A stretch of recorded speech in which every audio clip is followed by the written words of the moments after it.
Welcome to the Conscious Relationship Uncoupling and Parenting Summit. It's me, Lucia Gabriela, your host and producer, and today we have an incredible and amazing woman and mother.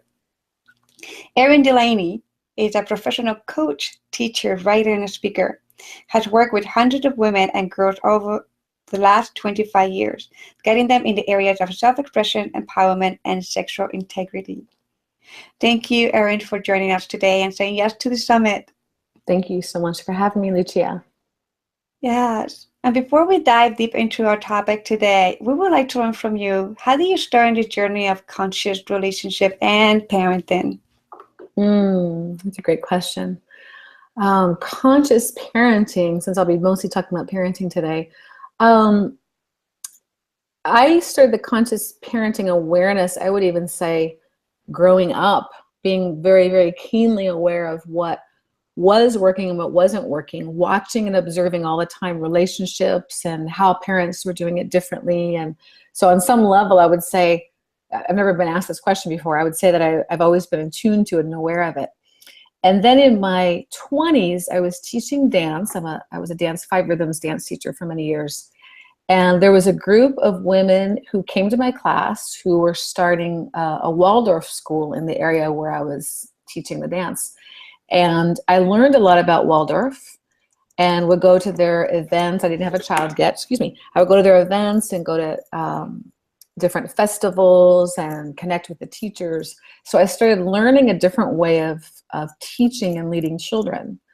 And then in my 30s, I had my own child, and I had told my husband about Waldorf, although it wasn't just Waldorf. It was Waldorf and also different speakers on conscious parenting and different ways of doing it. A man named Joseph Chilton Pierce was very, very key in my studies as well. So I introduced this to my husband.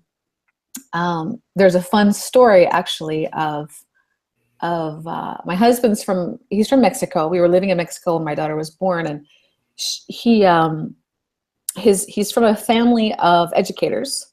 So when I was talking to his mother and his aunts about wanting to have our child go to the Waldorf school, they were very concerned about it because it wasn't mainstream.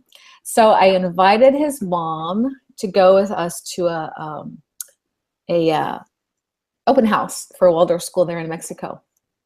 And she was really skeptical and looking around and just asking questions about a lot of things and a lot of ways they did things. And then there was this Q&A moment of the 8th graders who had graduated and had gone on to different high schools, because there wasn't a Waldorf high school at that particular town in Cuernavaca in Mexico. So there was a speakers panel so the parents could ask them questions. And my mother-in-law asked the question with her arms crossed, again, still very skeptical. And she said, how in the world did you make it into a high school, public high school after Waldorf? Because Waldorf, I hear, doesn't teach, certain things. So how did you make that transition? Surely you were way behind.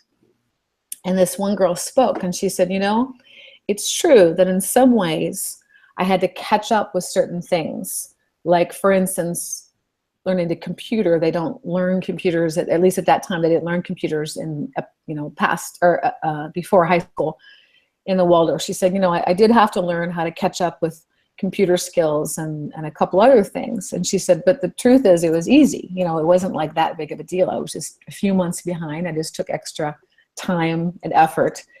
And she said, so the things I didn't learn, they weren't that difficult to catch up. However, the things I learned that the other students didn't, I have a concern that they may never learn them.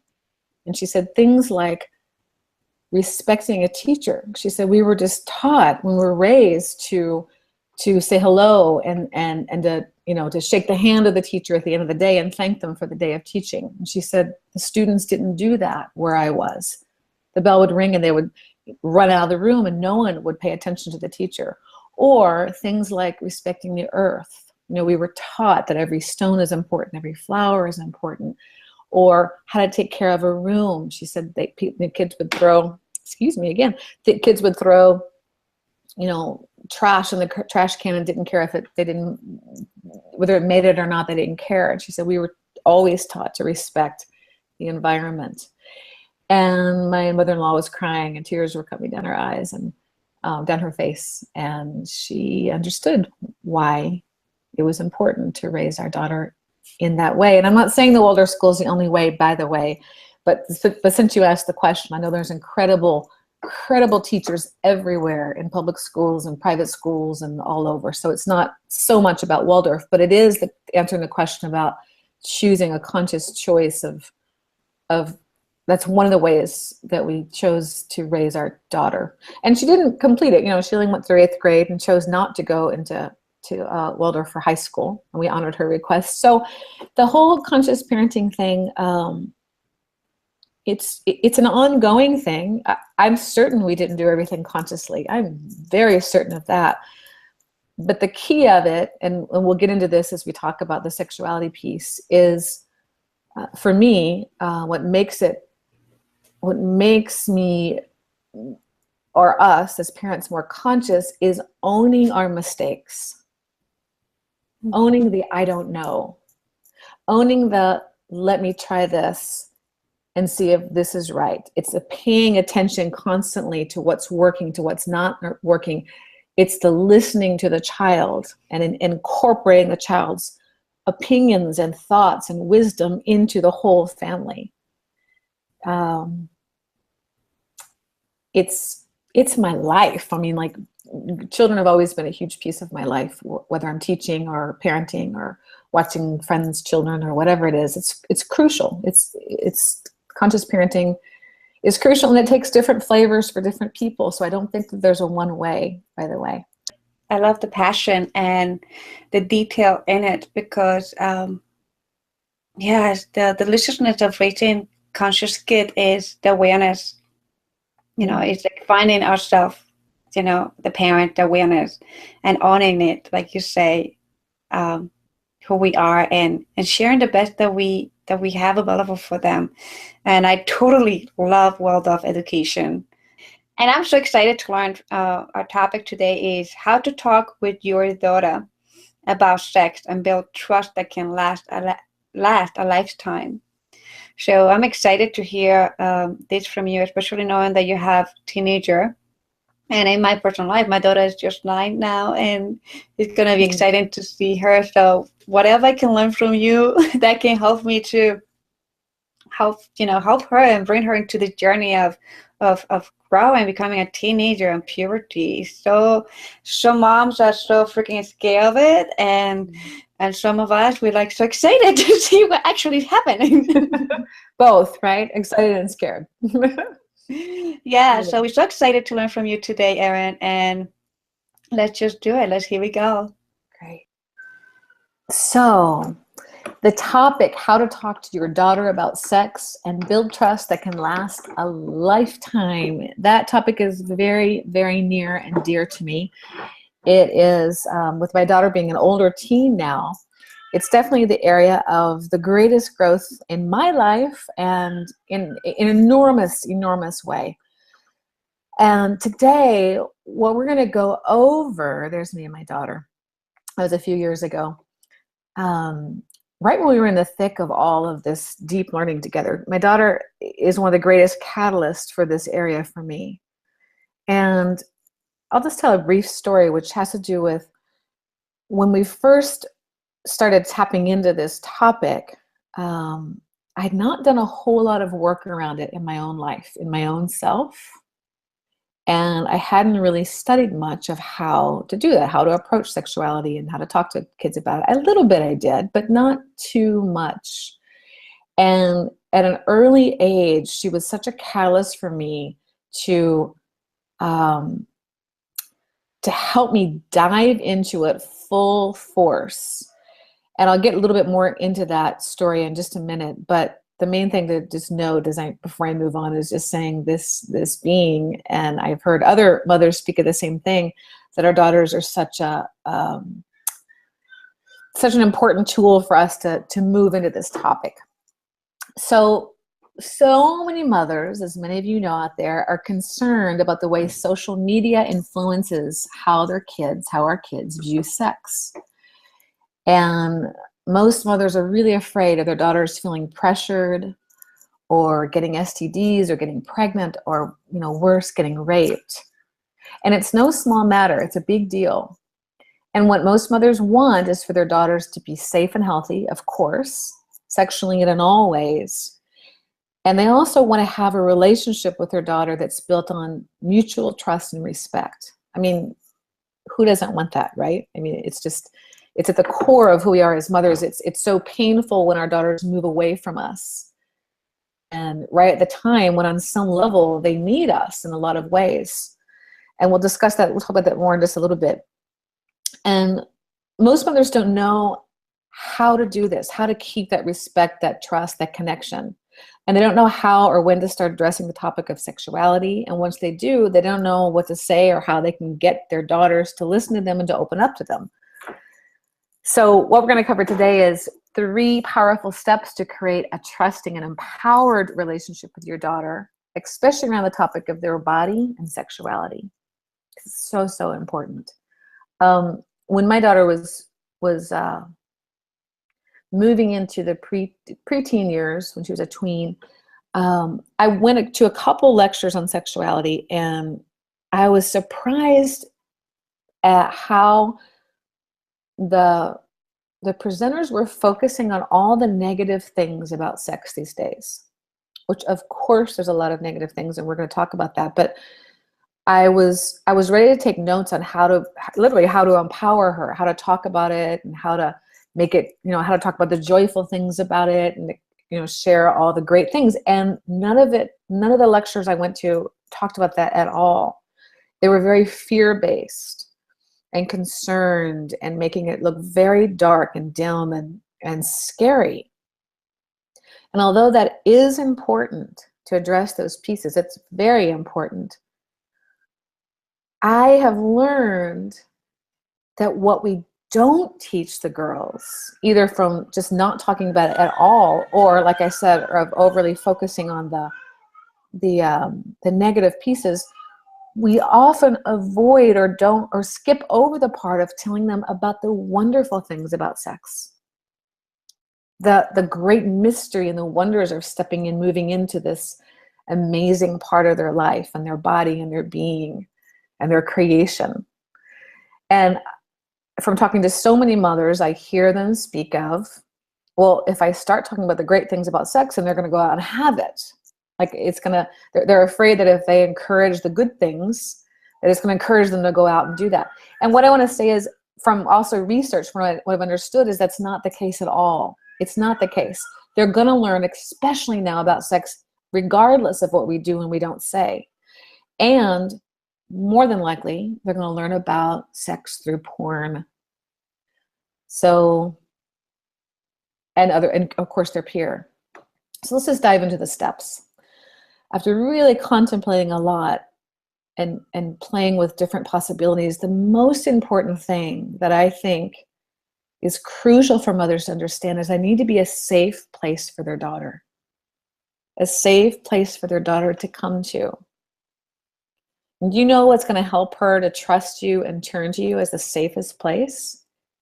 Is if you stand for her as a female. It's pretty huge if you stand for her as a female. And let me tell you, I learned this the hard way. Let me just tell you the story briefly, that when I started to talk with my daughter around sex, and it had to do with things that were going on in her life with the guy she was in a relationship with, some emails I was looking at, the exchanges that were happening. So I sat her down and started talking to her. And I'd already talked about sex before, by the way, but this was something that was more serious and more present. So I started talking to her about it. And I get really angry at her about something. And as I was blasting out some things in my anger, stated at her, and upset about choices that she had made, I looked over and I saw her on the couch crying. And I knew I wasn't doing it the right way. All I knew is that what was happening between us was not helpful and not healthy. So I stopped what I was doing, and I just said a prayer to the goddess, to the gods, to whatever was true for me at that moment, and just prayed, please guide me. Please guide me of how to speak and be with this child who I love. And something came over me and shifted the way that I was talking. And instead I sat down next to her and embraced her and let her cry. And I just opened up. Tell me who you are. Tell me what's going on with you. Let me listen to you instead of let me lecture to you. Let me listen. Let me see, who are you? And what is it that you're dealing with? And of course, she cried harder because she'd never even heard me say that. And she started opening up in all kinds of ways. It was really beautiful and very profound. And I was just in this really open state. So no matter what she said, I was fine with it. I was just so solid and present. And one of the things that she said was how I had been treating her or shaming her basically about how she was in her body, about who she was, about how she was putting on her makeup, about how she was with boys, about how whatever. She told me I had been shaming her and I didn't even know it. And like I said, I was in this open state. So I just said, tell me more. And she said something that was really, really important. She said, Mom, you don't stand behind me. When other mothers comment about me being too bossy or me being too sensual or me being too whatever, you come to me and lecture me. You don't stand behind me. And that hit me so strong, so strong. And in my mind, I was aware of the person that she needs to go to the most and have support her and behind her the most is me, her mother. And I think I've seen this unconsciously, that we do this again and again as mothers. We think that we unconsciously repeat the same patterns of shaming because that's what we learn. It's shameful for a daughter to be sexual, a girl to be sexual or sensual. So hold them back by shaming them. It's dangerous. It's all these other things. What will you look like as a parent if your daughter is this is happy and comfortable in her body? So all of that came flooding to my mind. And I think, again and again, the people I work with, this is what we come up against. And if we just become, we end up becoming as mothers one more person who shames her.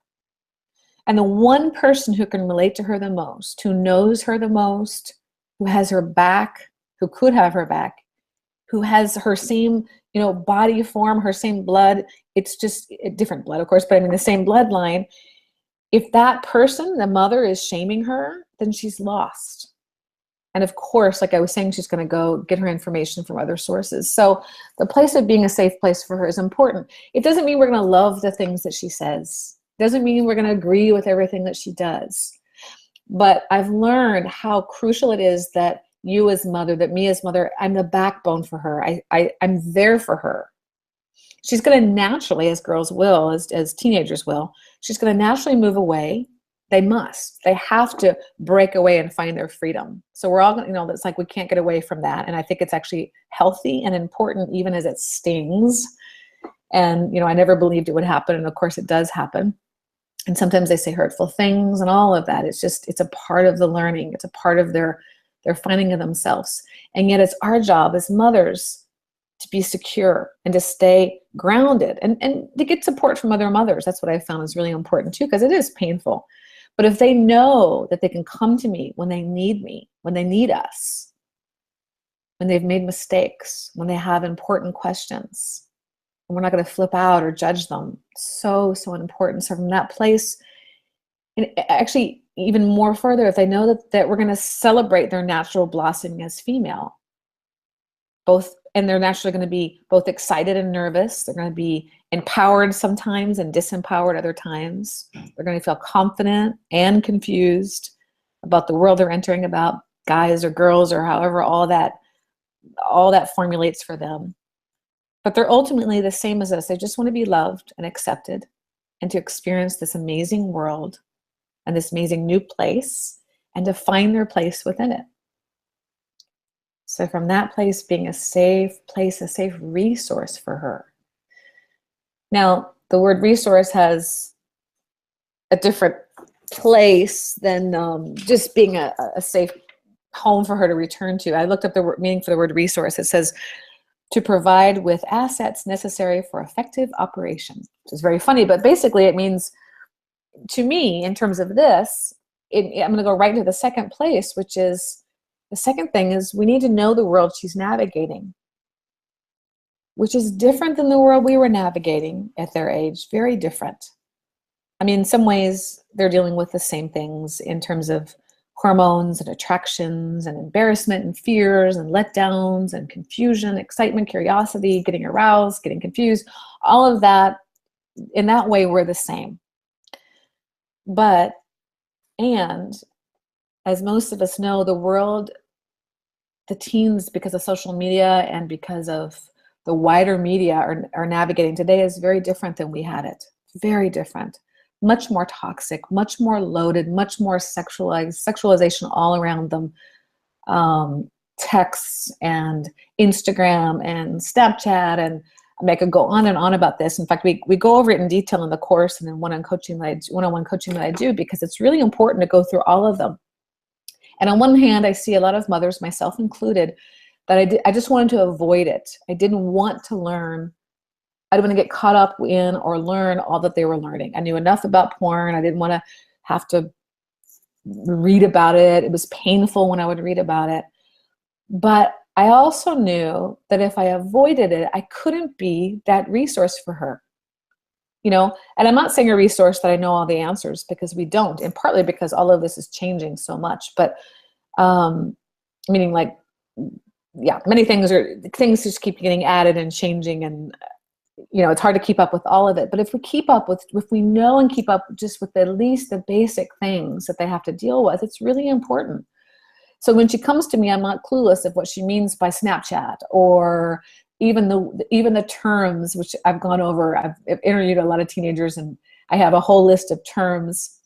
Again, they're now, as in September 2017. By January 2018, I'm sure there'll be more that are added or changed or whatever. Things are outdated. So I try to keep up on all of it to help the parents. But the more we know of what she's navigating, the more compassionate we can be, the more she can ask us questions. It's fine if we don't know the answers, but if we're in the know and not clueless of what she's going through and the added complications that she's going through, it's going to make a big difference in her trust for us. It's going to make a big difference in her feeling safe to sink into something with her parents, with her mother. So I'm not going to go into it right now so much, but there's a whole slew of things to learn. I think the most important thing to learn, or just remember, is with the whole social media. And of course, the most important thing is as you're learning these things, and again, it helps a lot to learn them. What I work one-on-one, but I also work with groups of mothers at a time. And I actually really love that the most, because we get to share our concerns and our fears and our joys and victories together. So I get to hear all the different stories that each parent's going through, because, you know, not every child's the same. Not every child will face all of this. But, and I learn new things from each parent, like funny things from their school that's different than other schools or whatever. But, oh shoot, I lost my track. Oh, I was saying that the more that we learn together, the more that they feel safe. There was something else I was saying. I forgot. Anyway, yeah, this is the world of parenting, right? We forget, and then we learn, and then our daughter helps awaken us. And knowing the world she's navigating. I was saying about if we know it, then let's say she comes to us, or we find a picture on her text of a guy's penis, or we find out she sends a sexy picture to someone else. That may or may not happen to your daughter. It's different for every child. But if we know that that's something that happens, then we're less alarmed. And the reason it helps for us to be less alarmed, it doesn't mean we're not equally concerned. It doesn't mean we shouldn't do anything about it. Absolutely. But I'm saying, if she can see us from a place of being in the know, knowing what's happening in their world, hoping, of course, our daughters don't get involved in certain things, but occasionally they might. It could just be one time of experimenting with it. I don't know. It's going to be different for every child. But if we know that, let's say we find that out, that we can come to them from a steady place instead of a freak out place. Does that make sense? And can you imagine the difference of a child to be able to open up and sink into us when we're a source of, yes, I know this happens. Yes, I'm here for you. Yes, it's not safe and it's scary. And I'm going to be here to listen to you and to tell you my thoughts on this, but not from a place of judgment. You may have judgments, that's fine, but not from that being the full on way of holding it, from a place of understanding. Yes, this happens. Yes, let me guide you. Let me make my suggestions. So that's like I'll say about that, about knowing the world that she's navigating and how so important it is. And again, we cover these in detail over in the course that I teach. But even start talking with friends, start looking it up and find out the things. Even asking her, if you have a dialogue, if you have a connection with your daughter that you can dialogue regularly, that's really wonderful. So you can ask her, what does she experience? Hey, I know about this. What is your experience with this? And one more piece before you move on is one of the books that I had read when I was younger, or when my daughter was younger, was, I don't know if I'm gonna get the title correct, but it has something to do with, it's kind of a humorous book, Get Out of My Life, but First Take Me to the Mall, or something like that. Little older book, but what I loved about it is that it spoke about how every teen will lie. So not to get so bent out of shape when they lie, because it may or may not be true. Your child may not lie, by the way, but when they do occasionally, or maybe a lot, I don't know, but it helped me understand, like, if they think their parents are going to hold them back from experiencing life, even if their experiences are not what their parents would agree with, or even if their experiences are mistakes now and then, what's more important to them is their freedom, is their need to try, is their need to see what's possible, to see what they think is true. So what I'm saying, the reason I'm saying that, and I'm saying it very cautiously and carefully, is to know that that's a possibility. And I think it could be what helps to make it less of a possibility that they would be lying is to create the safe place. Back to the first step, create a safe place for them to come and say, oops, I made a mistake. Or you told me to do this, but I did that. Can we talk about it without punishment or shaming or anything? Just, yeah, this is life, baby. This is experiment. And then certainly getting into, and these are the areas that are more dangerous, which is going to lead us right into the third one, which is make sex a normal, natural, ongoing discussion. And that is one of the questions that it's always the first question people ask, almost always the first question. When do I start talking to my daughter about sex? How old?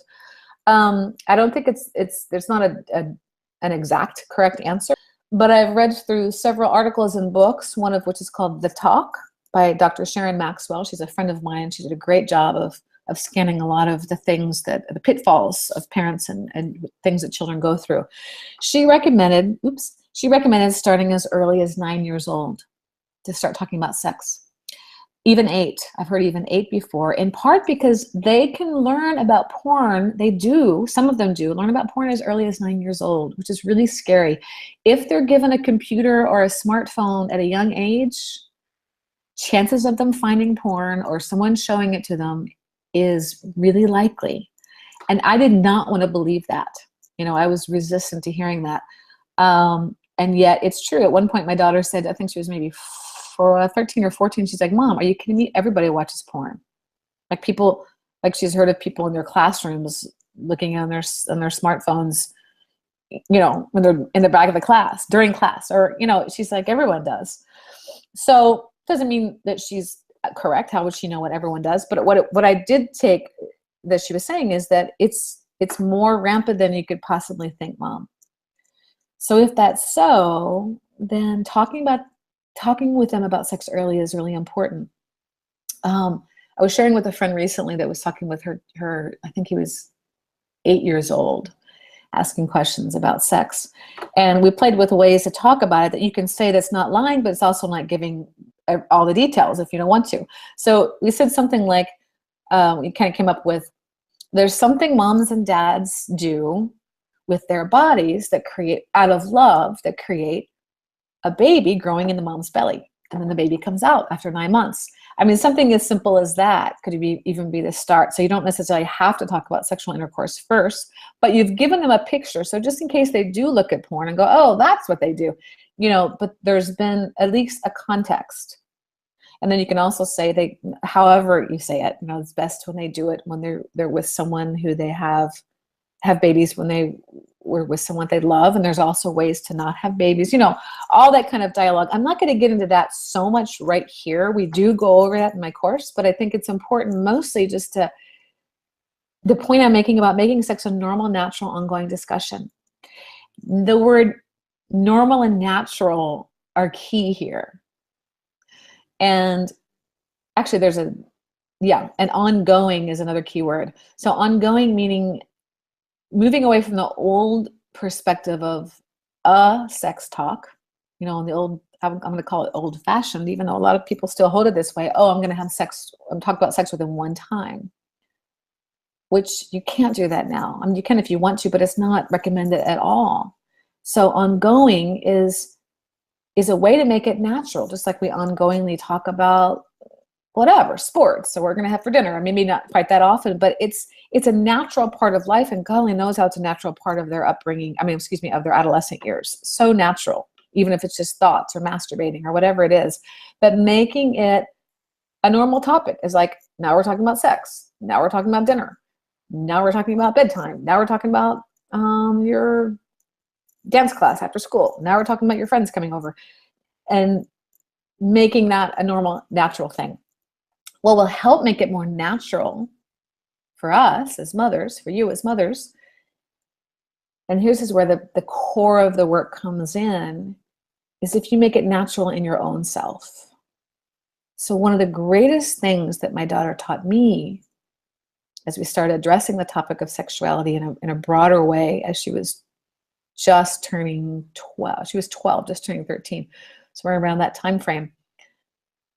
Was that I got to see the areas that I still had a lot of work to do, a lot of healing. So as my daughter was telling me this, which I started with at the beginning, about how I was not supporting her, I was not standing behind her as a female. And of course, I saw that pattern in my own mother, the way she mothered me.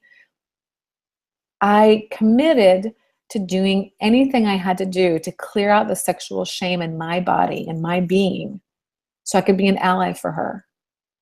So the natural part comes in making it natural for me in dialogue, which means, well, basically for me, it means really threw myself into healing and doing my own sexual inventory and finding the areas I still held shame and healing those, and finding the areas that I was still uncomfortable and talking about those with my girlfriends, with my husband, but start making it natural in my own being.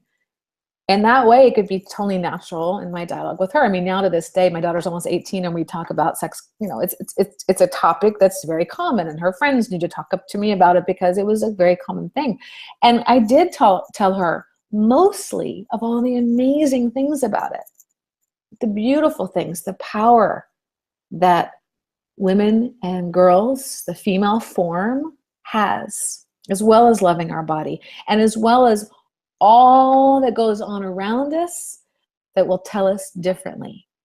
That is crucial. So there's a sexual empowerment, which is praising her, celebrating her, acknowledging her natural feelings, sharing all the details that I knew of all the different sexual identities and what that means. And you find your own place, as well as the areas to look out for. I mean, I could go on and on about this. Again, we'll cover this in the course. There's so many things to say about it, but also giving her a picture from where I could see of what was going to be surrounding her in the advertisements, in the movies, in the commercials, in social media, in the boys around her that were watching porn who didn't know any better. So helping her feel empowered of how she uses her body, of the choices that she makes, of how to be honest about the choices that were true to her, about how to navigate and work with someone who is pressuring her, about how to, all those kind of things. There's just like beautiful and powerful things to unfold. But the key of it is through it all is letting her know of her power, her strength, her beauty, and supporting her and standing in that dignity and that power. In a good way, not power over, but power within. Also, letting her know, and this is something we're going to be covering in the course, is letting her know of where we are historically as women. Where does this come from? Where did the oppression happen? Crucial. Crucial. Even if it's just a little synopsis of it. Her learning that, because they probably won't learn it in school. Some schools do cover a little bit, but most schools don't cover the oppression of women in detail. You know, letting her know all of that, and talking about it, not by putting anyone down, but just by noticing, hey, or just sharing that this is where we are at this time in history. What part do you want to play? How might you be a piece of changing that? I don't know. Maybe, maybe not. I'll go back to the 3 powerful steps. The first one is to be a safe place for her, to do all you can to be a safe place and resource for your daughter. And it's okay to make mistakes yourself, by the way. It's okay. It's normal. We're going to get triggered. We're going to get triggered by our daughter's choices. And owning that. This is really hard for me, whatever that looks like. Know the world that she's navigating. Do some research on it. Ask other mothers. Make sex a normal, natural, ongoing dialogue. And if you're afraid of that, then do the work, whatever that takes for you. A great place I'm going to start giving a resource for everybody is the book that I highly recommend. There's so many great books, but a book I highly, highly recommend for all women is the book called Vagina.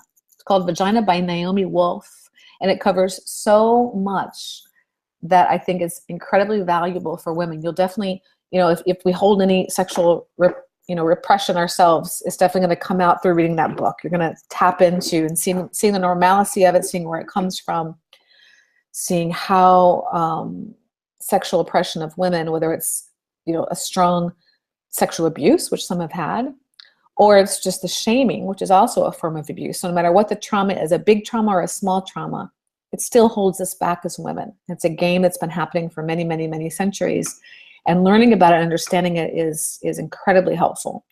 And certainly of how we deal with ourselves, and definitely how we deal and work with our daughter. So the book called Vagina named Naomi Wolf, highly recommended that. Highly recommend it. So what I would like to offer all of you today, a great place to start to work together is by having a free consultation with me. And that way, even in that consultation, even that 45 minutes, it's golden between us. I've had so many powerful, powerful dialogues with women, and a lot gets unraveled and opened, and I help guide you to what the next steps are for you as a mother. And sometimes the next steps are working with me, and sometimes they're not, and it's perfectly fine. So as you go to, right then you're going to see the summit gifts, the free consultation, you go to it by typing into www.mother-empowerment.com/contacts, and you put your information in there, and then we'll schedule it from there. And also, if you just go to the mother-daughter-empowerment.com, you can get a free report on how to avoid shaming your daughter when it comes to sexuality. So those 2 are free gifts that I'd love to offer. And if you're interested in an online course for mothers, it's something I find extremely valuable. After a lot of one-on-one work with mothers, I started offering the online virtual live course where we come together on a Zoom link and all the mothers are there at the same time. And by the way, when you're in that call, some are more shy or some are not ready to be revealed. That's fine. You can put you don't have to reveal your face. So I just always say that ahead of time. So it could just be your voice. You don't have to be seen. And it's really powerful to see each other and connect and talk about the crucial role of mother in her daughter's sexual empowerment and how important that is to dive deeper into this work and really explore together as mothers. We cover topics like deeper into the world your daughter navigates, the things they don't cover in sex ed, communication tools of how to communicate with her in ways that are respectful of each other, in a way that she can hear you, in a way that's going to encourage her to open up to you more. We'll cover a brief history of the female sexual oppression and talk about the differences between you, the similarities and the difference. And you'll also have an opportunity to do a bit of your own sexual inventory together. Super powerful course, super fun. It's both touching and fun together. And a lot of the women who have taken the course before stay connected. And women from all over the world can jump in that course, which is very exciting. So the next course will start in November. When you check into mother-daughter-empowerment.com, actually you can do this, www.mother-daughter-empowerment.com/teens and sex. That's how you can find out more information to register for that course. And what I also do is do one-on-one with mothers. Some mothers want to take the course, but they also want more individual time. So I offer 6 sessions for $1,000. And if you do it today or do it within the time frame of this course, of this amazing summit, you'll also get the bonus of the online course included, because both are incredibly helpful. Sometimes women need a little more connection time and to deal with things specifically. And occasionally in my one-on-one sessions, the daughters will come on as well towards the end. So that's always an availability as well. So thank you so much. I know there's a lot more to cover, and I'm really honored to be able to share this with you today. Thank you. Thank you, Erin. I appreciate your heartfelt presentation. It's so beautiful just to connect with another woman, another mother who has done so much to create a sacred space for her daughter, for your daughter to start talking about the aspect and of relationship and sexuality itself, and just building that trust from the beginning. Like, I love the first step that you mentioned, that if we are the one that are judging and shaming our kid, like, who are they going to turn to, right? So it's so important to create that sacred space for our daughters to come and share their deepest fears and deepest desires and even fantasies in some levels, and just be fully open and vulnerable with us. So because we're the only one that they can turn to. So I love that. When you talk about know the environment, what would be one of the greatest way to start digging into the environment without feeling that we are spying their world, because teenagers will come up with like, "Mom, you're spying on me, like, what's wrong with you, have your own life," and especially because of the hormones and all that stuff. And so they're gonna come up, like, I have heard it, I have seen it, it's like, "You're spying on me all the time, stop doing that, you're not supposed to know this, you're too old for this." Oh, that's so funny. Yeah. Yeah. So when I say know the world that they navigate, I was speaking even more so of the broader world. So more than their specific world, so what I mean by that is, even if I've had some friends whose children or whose daughters were so into other things and were not into boys at all, right? They were so into sports, and they'd be like, "My daughter's 15 and she's still not into boys." Whereas my daughter was into boys when she was 11, and even before on some level. And so was I, by the way, as a young girl. I was very into boys. So, but some people have children that are not, that mothers say, "I don't even have to talk to them about sex or anything like that," because they just don't even care. But what I want to say with that is, it's still important to know the world that they navigate, meaning they're still hearing things, even if they're not discussing sex or boys with their girlfriends yet or something like that, which we don't know for sure, by the way.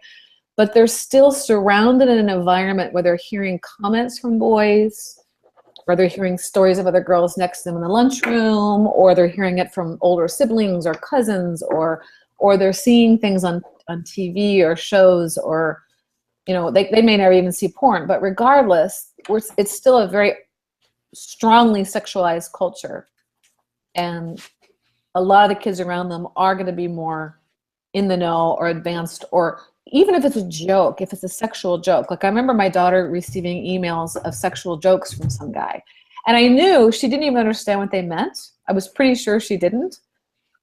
But regardless, it still sunk in. you know, she was still hearing these cool, attractive guys giving her these sexual jokes. So that's what I'm saying about knowing the world they navigate, even if whether they're engaged in it or not. So from that place, you ask what's a way that you can do it without snooping? Well, you don't have to snoop. You can just look up. Again, I was describing, you can just talk to other mothers and look up on internet and find out, just asking the question, what kind of things do teens deal with these days? What is, when you hear something like whatever, Snapchat or whatever, look it up. Like, do your own research. But I think you're also asking the question about what about their specific world. It's a tricky one. It's definitely a tricky one. So for me, when my daughter was around 11, she was asking for Facebook and emails and like that. Some kids ask it way earlier. We were kind of like, some people make fun of Waldorf school saying they're like in a little bubble, and it's kind of true to a certain extent, that they keep them away from media a little bit more than other schools might.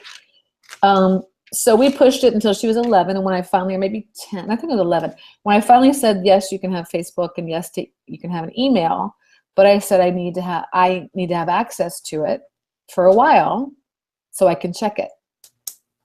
Every once in a while I'll check it. She hated that. But the option was either have it or don't have it. You know, have it and I check it occasionally, or don't have it. And so I'm not saying that's the right thing. I'm just saying that that's what we did. And we did check it for a while, and she hated it every time. But we still kept that rule for a while until we didn't. I don't remember how old, but until it was actually probably until she started doing it in ways that we couldn't keep up. And there's certain passcodes that, you know, she's very, very smart, and as a lot of kids are, way more tech savvy than I was, and could you know, create another email account that I didn't know about. And, you know, that's the truth of what happened in our relationship. So there is the part that they're going to hate. Why are you snooping on me? Why are you checking up on me? So I think as clear as we can, make it,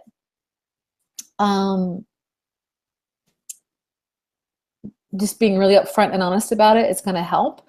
I do think, you know, I know stories of parents who literally do a snooping without letting them know, like snoop in their room or in their, you know, their journals or something like that. I don't think that's the best choice unless there's a real danger you're concerned about. I think it's an invasion of their privacy. And at the same time, if it's a strong concern that you have, whatever that might be, then sometimes that is necessary. But I don't necessarily recommend that. I recommend dialogue as best as possible, open dialogue, even as they squirm and even as they get upset. But just, yeah, it's a tricky one. It's most definitely a tricky one. And yeah, that's all I'll say for now. Much more could be said about that, but that's all I'll say for now.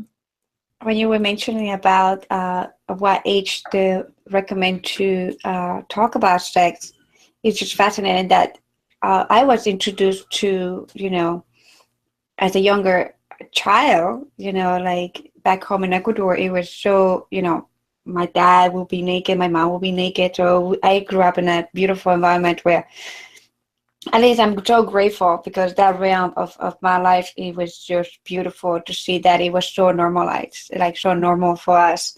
And it was nothing secret and hidden. And I love one of my mentors, Francesca Gentile, that talks about, you know, it's time to normalize a lot of the things that comes about sexuality, and stop being taboo. So I grew up in a way that, you know, I knew men's penises, I knew women's vaginas at a very young age, like 7, 8 years old, right? And like, and because of that awareness, I was, you know, I never was like, as a teenager, I never was really like hooked into the whole thing about like wanting to be in a relationship, because I was focused on school. And I have brought up, you know, I have pretty much brought the same kind of like concept of introducing to my daughter like a young age, like I believe like 7.5, 8, that I introduced her to, you know, the topic of sexuality, where they come in, where, you know, like the babies come from, like, you know, like, and it's so interesting and beautiful to see them, like, when you, as a parent, when we create that sacred space and we actually, feel safe within ourselves and secure and grounded about our own sexuality. That's why also I love your work, because you're not just working with the daughters, but you're also working deeply in a deeper level with the moms, because in that way they become the role models of their children and the daughters, and also they become a greater vessel, I mean, for the children to come and and feel safe about this topic. So it is just beautiful to see that when we come as a whole, as women, and understand who we are as an individual and our sexuality, and be sexual empowered is one of the most delicious gifts that we can offer to a kid, and see their growth in the future. It's beautiful. So I appreciate the work that you're doing with moms and daughters. Thank you. Yeah. And it's really true that we're all learning together. It's not even a one way, a right way. It's but the more and more we can bring this forward and talk about it and have less fear around it, as women in particular, I really do hold it that women and girls are the teachers of sexuality. It doesn't look like this. It doesn't look like that around us, since so much male dominance and male created things like porn are happening. But I think it's because the women are not being taught. The girls are not being taught because the women are still afraid, because we're coming, most of us were repressed sexually. Not all, definitely not all. I love hearing the story of you and your parents that were much more free. Love that. I hear it's more like that, more common like that in Europe as well, in Germany and other places, which I love that. My daughter was certainly raised in that way as well. So Yes, not knowing the body is shameful, or whatever, making up fake words for the body parts and like that. Another great book, by the way, I recommend is the book Pussy by Regina Tomashauer, also known as Mama Gina. It's a great book. Another great book of normalizing that part of us which we hold so much shame, because the culture tells us to hold so much shame around it. It's amazing. So yes. Anyway, yeah. Beautiful.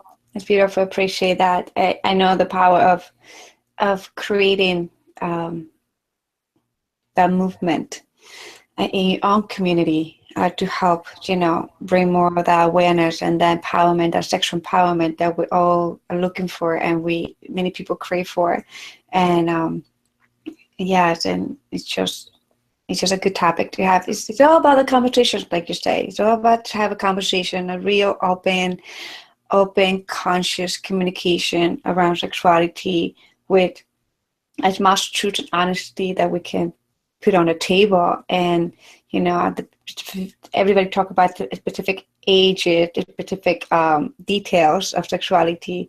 So it is important to just lead one to the next one, like to be really conscious about how we're going to share this with our kids, to be really prepared for daughters. Yeah, for sure. Yeah.